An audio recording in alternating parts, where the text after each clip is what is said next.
Good morning sir. Time ఎంత? అది sir. చూడమ్మా సీత, ఈ రోజు నుంచి పనిలోకి రానవసరం లేదు. సార్ ఏమైంది సార్? నీ వల్ల నాకు ఎలాంటి యూజ్ లేదమ్మా. నేను వేరే వాళ్ళని చూసుకున్నా, వాళ్ళు రేపు వచ్చి జాయిన్ అవుతున్నారు. సార్ అదేంటి సార్, నేనేం చేశాను సార్? అదే అమ్మా, నువ్వేం చేయడం లేదనే. షాప్కి టైంకి రావు, సరిగ్గా పని చేయవు. నీ వల్ల కస్టమర్స్ దగ్గర బ్యాడ్ నేమ్ తప్ప నాకేం లేదు. అవన్నీ అవసరమా చెప్పు నాకు? సార్ ప్లీజ్ సార్, నేను కరెక్ట్గా పని చేస్తాను సార్. ప్లీజ్ సార్, మీకు దండం పెడతాను సీత, సార్. అర్థం చేసుకోవడానికి ఇంకేం లేదమ్మా. నువ్వు వేరే జాబ్ ఏదైనా చూసుకో. సార్ కనీసం వేరే చూసుకునేదాకన్నా టైం ఇవ్వండి sir. Please sir, please. Sita, నీ గురించి ఆలోచించి నేను నా బిజినెస్ లాస్ చేసుకోలేను కదమ్మా. ఇదిగో, నువ్వు ఇక్కడ పని చేసిన 10 రోజులకి 3000.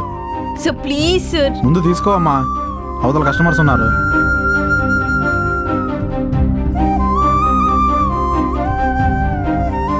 సార్ ప్లీజ్ సార్, ఒక్కసారి ఆలోచించండి సార్. వెళ్ళు సీత, వెళ్ళు, కస్టమర్స్ వెయిట్ చేస్తున్నారు.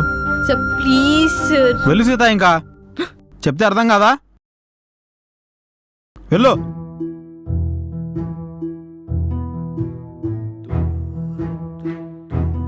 సీత, రెండేమైంది? ఇలా చేస్తే నా షాప్ మూసుకోవడమే. Sorry sir. నిన్న నేడు వేరే అయినా వేరు కాని జత ఇది. హరిలో రంగా హరి హరి, హరిలో రంగా హరి హరి. ఆ బ్రహ్మ రాసిన కథ ఇది, మరి మరువలేని తీరిది. హరిలో రంగా హరి హరి, హరిలో రంగా